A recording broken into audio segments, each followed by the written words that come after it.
राज्यातील 29 महापालिका निवडणुकीसाठी गुरुवारी 15 जानेवारीला मतदान प्रक्रिया पार पडली. सुमारे 15,000 उमेदवारांचं भाग्य ईव्हीएममध्ये मतदारांनी लॉक केलं. मतदानाची मुदत संपेपर्यंत राज्यभरात सरासरी 61% मतदान झाल्याचा प्राथमिक अंदाज निवडणूक आयोगाकडून व्यक्त करण्यात आला आहे. सायंकाळी उशिरापर्यंत मतदान केंद्रांवरून पोलिंग पार्टी परत येण्याचा क्रम सुरू होता.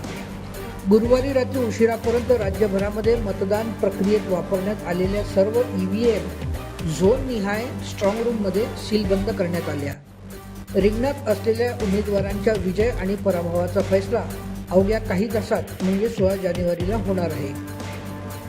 कोकण महसूल विभागातील बृहन्मुंबई, ठाणे, नवी मुंबई, कल्याण डोंबिवली, उल्हासनगर, भिवंडी, मीरा भाईंदर, वसई विरार, पनवेल या महापालिकांच्या निवडणुकीसाठी मतदान गुरुवारी पार पडलं.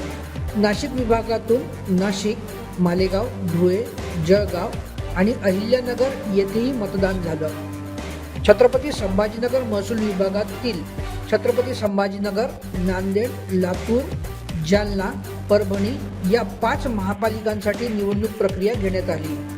नागपूर आणि अमरावती विभागातून नागपूर आणि चंद्रपूर या महापालिकांसाठी मतदान पार पडलं, तर अमरावती विभागातून अमरावती आणि अकोला या महापालिकांसाठी मतदान घेण्यात आलं.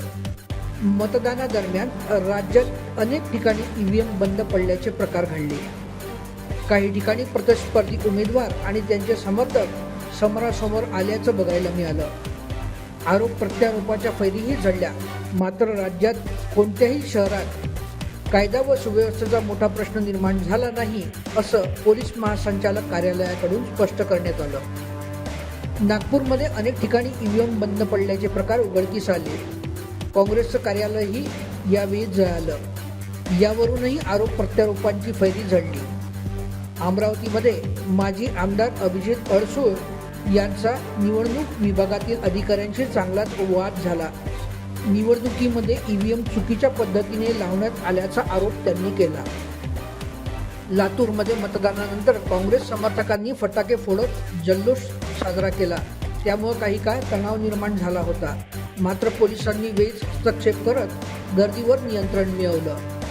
नाशिकमध्ये शिवसेना, उद्धव ठाकरे गट आणि भाजपच्या कार्यकर्त्यांमध्ये मोठा राडा झाला. माजी आमदार वसंत गीते आणि विद्यमान आमदार देवयानी फरांदे हे देखील यावेळी समोरासमोर आले होते.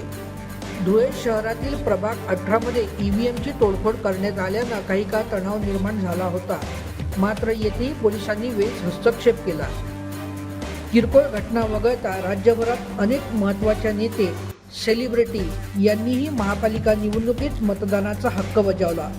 कोठेही मोठा अनुचित प्रकार घडला नाही, असं निवडणूक विभागाकडूनही स्पष्ट करण्यात आलं.